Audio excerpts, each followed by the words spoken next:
वडोदरा में नरेंद्र मोदी का mega road show चल रहा है। दिवाली से ठीक पहले नरेंद्र मोदी आज इंडियन एयरफोर्स को बड़ा गिफ्ट देने जा रहे हैं। अब से थोड़ी ही देर में प्रधानमंत्री मोदी C-295 एयरक्राफ्ट के प्लांट का उद्घाटन करेंगे। उनके साथ स्पेन के राष्ट्रपति पेड्रो सांचेज भी मौजूद हैं। फिलहाल अभी प्रधानमंत्री मोदी स्पेन के प्रधानमंत्री के साथ वडोदरा में रोड शो कर रहे हैं। उनका ये रोड शो वडोदरा एयरपोर्ट से टाटा के प्लांट तक करीब 3.25 किलोमीटर का है। उनके रोड शो को लेकर वडोदरा के लोगों में कितना उत्साह है वो आप तस्वीरों में देख पा रहे हैं। भारी भरकम तैयारियों के बीच में लोगों की इस भीड़ को आप देख रहे हैं। सुबह से ही लोग उनके रोड शो के लिए वहां पर एकत्रित हैं। रास्ते के दोनों किनारे बैरिकेड के साथ साथ जहां जहां पर यह पूरा काफिला बढ़ रहा है वहां वहां लोगों की कतारें दिखाई दे रही है। हमारे सहयोगी निर्णय कपूर भी इसी रोड शो में मौजूद हैं। निर्णय, तस्वीरें लगातार आप हमारे दर्शकों को सुबह से दिखा रहे हैं और गजब का उत्साह दिखाई दे रहा है। प्रधानमंत्री नरेंद्र मोदी का अपना एक तरीका तो है ही, अपना एक अंदाज भी है, लेकिन स्पेन के इस राष्ट्राध्यक्ष के लिए ये एक खास मौका है और कुछ अलग है। जरा तस्वीरें बताएं और क्या माहौल है वो समझाएं।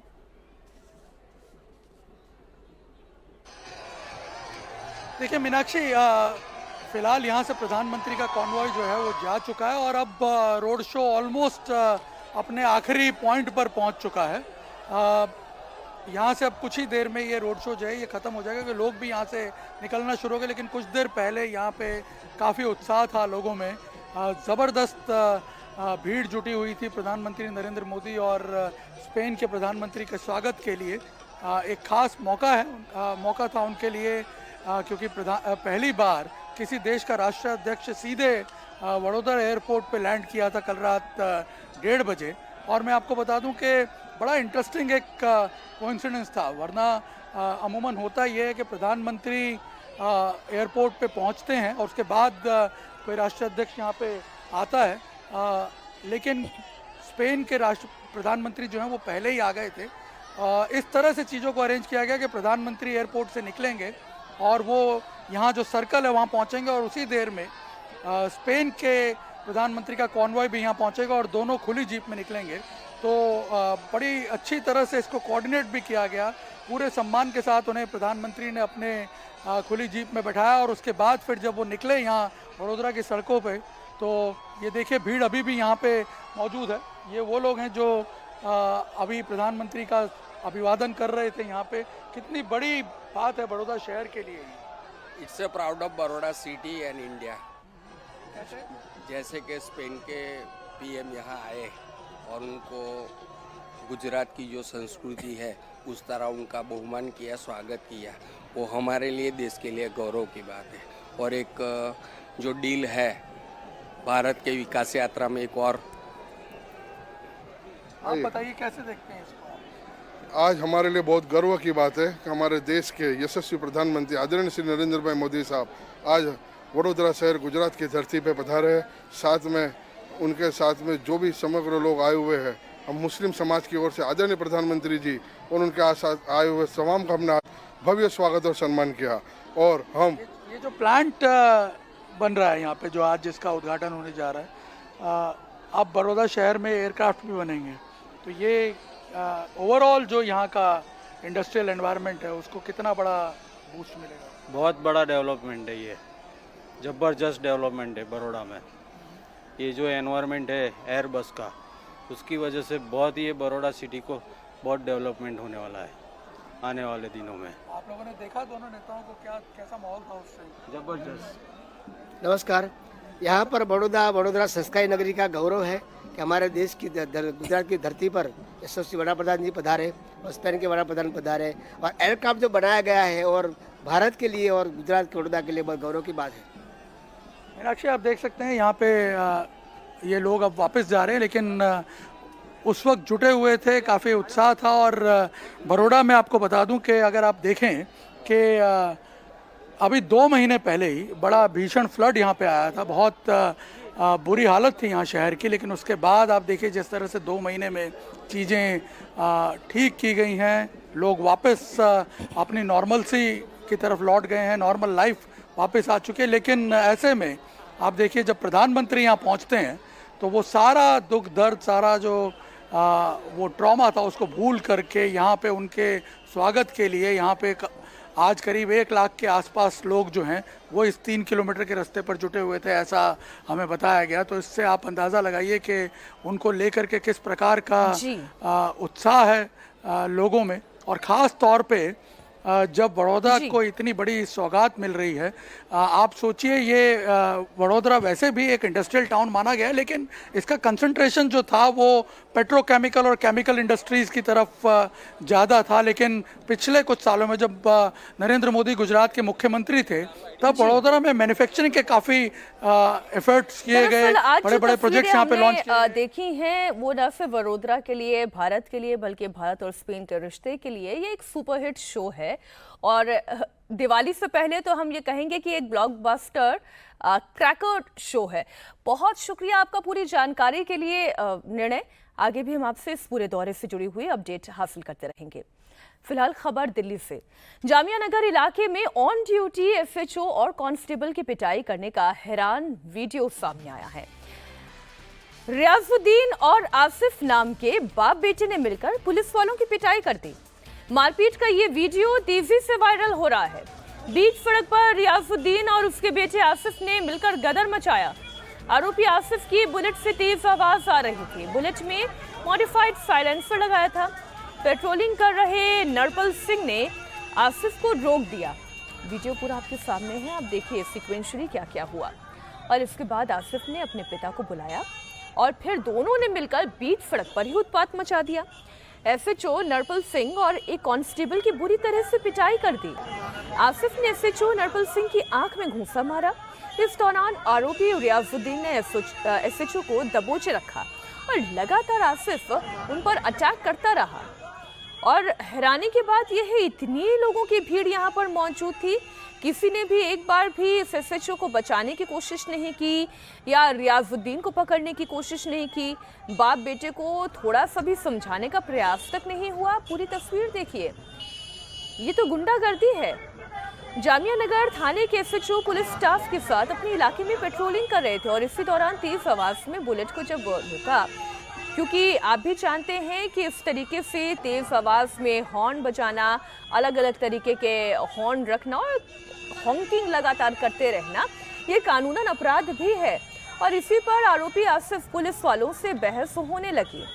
आरोपी ने मामले को जो है इतना गंभीर बना दिया कि बात मारपीट तक चली गई। इस मामले को सेटल करने की कोशिश की गई, लेकिन एसएचओ कानूनी निर्देश के लिए लगातार अड़े रहे। उसी के बाद आसिफ ने अपने पिता को बुला लिया और फिर बीच सड़क पर दोनों ने मिलकर पुलिस वालों पर हमला कर दिया। रात करीब 8:45 पर यह पूरा बवाल हुआ।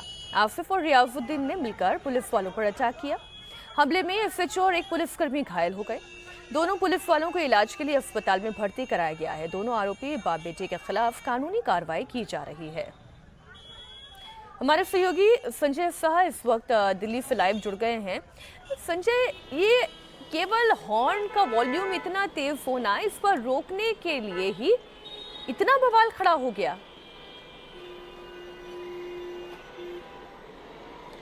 मीनाक्षी, केवल ये हॉर्न का मामला नहीं है, चूंकि बुलेट बाइक का जो साइलेंसर है उसको मॉडिफाई किया गया था और मॉडिफाई करके राह चलते सड़क पे साइलेंसर से बहुत तेज आवाज़ पटाखे की तरह आती है और वही आसिफ कर रहा था, जिसकी आवाज़ पेट्रोलिंग कर रहे पुलिसकर्मियों को सुनाई दी, जिसके बाद उस बुलेट बाइक आसिफ को रोका गया और रोकने के बाद उसके खिलाफ कार्रवाई करने की बात कही गई। चूँकि मॉडिफाई साइलेंसर था तो उस पर नियमानुसार वो गलत तरीके से मॉडिफाई किया गया था, तो उस पर एक्शन लेने के लिए एसएचओ ने बोला। उसके बाद ये पूरा मामला हुआ, जिसमें आसिफ ने अपने पिता को मौके पर बुला लिया, रियाजुद्दीन को, और उसके बाद रियाजुद्दीन के खिलाफ भी जब पुलिस कार्रवाई कर रही थी, जब बुलेट का चालान कर रही थी, उस वक्त दोनों बाप बेटे उग्र हो गए और उन लोगों ने इलाके के ही एसएचओ पर हमला कर दिया। समझने वाली बात है कि इनके हौसले इतने बुलंद है कि इलाके के एसएचओ पर ही हमला कर दिया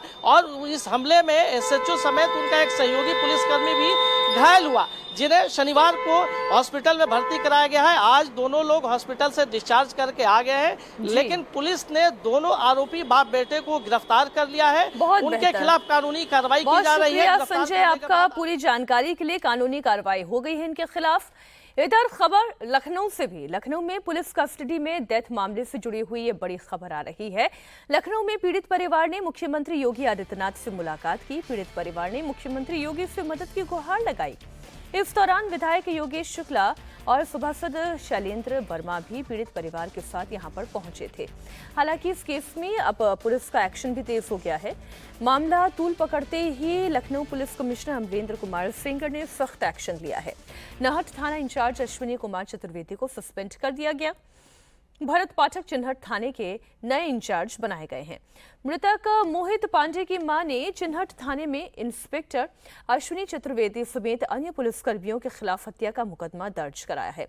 मोहित के परिजनों का कहना यह है कि पुलिस ने पीट कर उसकी हत्या की है। हालांकि पुलिस इस बात से इनकार कर रही है। वहीं रविवार शाम मोहित पांडे की पोस्टमार्टम रिपोर्ट भी सामने आई। रिपोर्ट में मौत की वजह साफ नहीं है, इसलिए विफरा और हार्ट को सुरक्षित रखा गया है। बताया जा रहा है कि मोहित की जान महज 600 रुपए के झगड़े में चली गई। सोचिए जरा, 600 रुपए में एक परिवार बिखर गया। इस बीच चिन्हट थाने के अंदर लॉकअप का एक सीसीटीवी वीडियो भी सामने आया है। ये सीसीटीवी 26 अक्टूबर की दोपहर 1:36 का है। इसमें एक शख्स लॉकअप में असहज स्थिति में जमीन पर पड़ा दिख रहा है। उसकी हालत आप देखें, वहां मौजूद जो लोग थे, वहां पर एक दूसरा शख्स उसकी पीठ थपथपा रहा है और वो नीचे गिरा पड़ा है, लेकिन वो किसी तरीके की कोई हरकत नहीं कर रहा, कोई रिस्पॉन्स नहीं दिखाई दे रहा। लॉकअप के अंदर ही दूसरे कैदी भी बैठे हुए हैं। इस दौरान वो शख्स एक दूसरे कैदी को बुलाता है और देखिए वो कैदी भी वहीं पास में आकर बैठा। उसने इस युवक को थोड़ा हिला ढुला कर देखा, लेकिन लेटा हुआ युवक कोई हरकत ही नहीं कर रहा था। बताया यह जा रहा है कि इसके बाद पुलिस युवक को लोहिया अस्पताल लेकर गई, जहां इलाज के दौरान उसकी मौत हो गई। और उस वक्त लॉकअप में काफी सारे लोग मौजूद थे। रुचि कुमार हमारे साथ जुड़े हुए हैं। रुचि, क्या केवल इतना ही सीसीटीवी फुटेज है या इससे पहले का भी और कोई लीक सामने आया है? क्योंकि इस वीडियो को देखकर तो कुछ भी कहना मुश्किल है कि इसके साथ कोई मारपीट हुई थी या इससे हार्ट अटैक आ गया। ये तो बेसुध बहुत देर से इसमें पड़ा हुआ दिखाई दे रहा है। रुचि, ये परिवार का ऐसा कहना है कि क्योंकि इसका अपने एक कर्मचारी के साथ 600 रुपए का विवाद था, कुछ स्कूल ड्रेस बेल्ट का काम ये करते थे, और परिवार ये कह रही है कि वो जो कर्मचारी था उससे कहीं ऊपर से दबाव बनाया, जबरदस्ती पुलिस पकड़ के ले गई और फिर मारा पीटा, और इतना मारा पीटा कि मौत हो गई मोहित की। तो परिवार ये आरोप लगा रहा है, पुलिस ये कह रही है पोस्टमार्टम में क्लियर नहीं है कि मौत की वजह क्या है। अब जांच चल रही है और जांच के बाद ही पता चलेगा कि असली वजह क्या है। अभी कुछ दिन पहले लखनऊ में ही एक और थाना है विकासनगर, वहां भी पुलिस पर इसी तरह के आरोप, वो एक दलित लड़का था, उसके परिवार वालों ने भी आरोप लगाया था कि पुलिस कस्टडी में मौत हुई है। वो मामला हाईकोर्ट तक पहुंच गया है। मीनाक्षी, क्या पुलिस की ओर से पोस्टमार्टम रिपोर्ट में, क्योंकि कोई क्लियर वजह समझ में आ नहीं रही है, विफरा और हार्ट को सुरक्षित रख लिया गया है, इस पर पुलिस की तरफ से और वर्जन क्या है? क्योंकि चाहे प्रियंका गांधी हो, अखिलेश यादव हो या और पॉलिटिकल पार्टीज हो, इस तरीके के केस पर वैसे भी पुलिस पर खूब आजकल आरोप लग रहे हैं। पुलिस यही कह रही है कि जो परिवार वालों की तहरीर है उस पर मुकदमा भी पुलिस वालों के खिलाफ दर्ज कर लिया गया है, आरोपी जो पुलिस वाले हैं। पुलिस यही कह रही है कि पूरा जांच का विषय है, जो घर वाले परिवार वाले आरोप लगा रहे हैं उसकी जांच की जा रही है, और अगर कोई भी पुलिस वाला दोषी होगा उसके खिलाफ कार्रवाई की जाएगी। सरकार भी यही कह रही है कि अन्याय किसी के साथ नहीं होने दिया जाएगा, जांच की जाएगी, जांच के बाद जो भी होगा। उम्मीद है कि जल्द से जल्द जांच हो और अगर सिस्टम कातिल है तो फिर गुनहगार को सजा मिलनी चाहिए। बहुत शुक्रिया रुचि आपका पूरी जानकारी के लिए। अब खबर महाराष्ट्र चुनाव से जुड़ी हुई। महाराष्ट्र चुनाव में आज हाई प्रोफाइल नामांकन का दिन है। महाराष्ट्र के मुख्यमंत्री और उप मुख्यमंत्री समेत कई बड़े चेहरे आज नामांकन दाखिल करने वाले हैं। मुख्यमंत्री एकनाथ शिंदे ठाणे के कोपरी 5 पाखड़ी सीट से पर्चा भरने वाले हैं। इस दौरान महायुति के बड़े नेता मौजूद रहेंगे। आज ही महाराष्ट्र के डिप्टी सीएम अजीत पवार भी बारामती से नॉमिनेशन फाइल करने जा रहे हैं। अजीत पवार का अपने ही भतीजे योगेंद्र पवार से मुकाबला है। योगेंद्र भी आज ही पर्चा दाखिल करेंगे, यानी कि वोटिंग से पहले चाचा और भतीजे का एक ही दिन में शक्ति प्रदर्शन भी होगा। आज माहिम सीट से राज ठाकरे के बेटे अमित ठाकरे भी अब से थोड़ी ही देर में नॉमिनेशन डालेंगे। अमित ठाकरे सीट पर एमएनएफ के उम्मीदवार हैं और खबर यह है कि महायुति में सीट से शिवसेना के उम्मीदवार सदा सरवणकर अपनी दावेदारी वापस ले सकते हैं। इसे लेकर महायुति में अभी चर्चा चल रही है। समाजवादी पार्टी से अध्यक्ष अबू आजमी भी आज मानखुर्द सीट से पर्चा भरेंगे। इस सीट से नवाब मलिक उन्हें चुनौती देने की तैयारी में हैं। वहीं बांद्रा ईस्ट से शिवसेना यूबीटी के उम्मीदवार वरुण सरदेसाई भी आज नॉमिनेशन फाइल करेंगे। महाराष्ट्र में पर्चा भरने की कल आखिरी तारीख है। टिकट बंटवारे को लेकर चल रही टेंशन के बीच महायुति ने अब तक का सबसे बड़ा दांव चल दिया है। महायुति ने मुंबई की वर्ली सीट से मिलिंद देवड़ा को मैदान में उतार दिया है। मिलिंद देवड़ा का इस सीट पर आदित्य ठाकरे से मुकाबला होगा। आदित्य ठाकरे शिवसेना यूबीटी के चीफ उद्धव ठाकरे के बेटे हैं और वर्ली के मौजूदा सांसद हैं। कल एकनाथ शिंदे की शिवसेना ने 20 उम्मीदवारों की अपनी नई लिस्ट जारी की। इसमें संजय निरुपम का भी नाम है।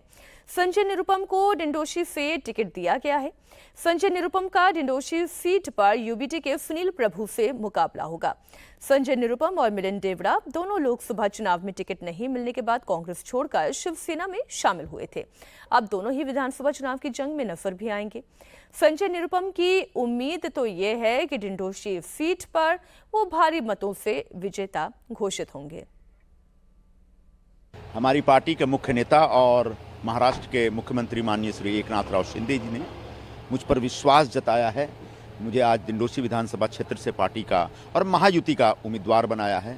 मैं उनके इस विश्वास पर खरा उतरूंगा, ऐसा मैं विश्वास जताता हूं और दिंडोशी के मतदाताओं का विश्वास जीतूंगा। उन सब की सेवा करने का जो मेरा व्रत है उस व्रत को पूरा करूंगा और आखिरकार 23 तारीख को हाथ में भगवा लेकर के विधानसभा में जाएंगे और पूरे दिंडोशी के लोगों के सवालों को उठा करके दिंडोशी के लोगों का कल्याण करेंगे। मुंबई की अणुशक्ति नगर पर भी दिलचस्प मुकाबला होने जा रहा है। यहां दो युवा चेहरों के बीच में टक्कर होगी। शिवसेना शिंदे गुट ने इस सीट पर नवाब मलिक की बेटी सना मलिक को उम्मीदवार बनाया है।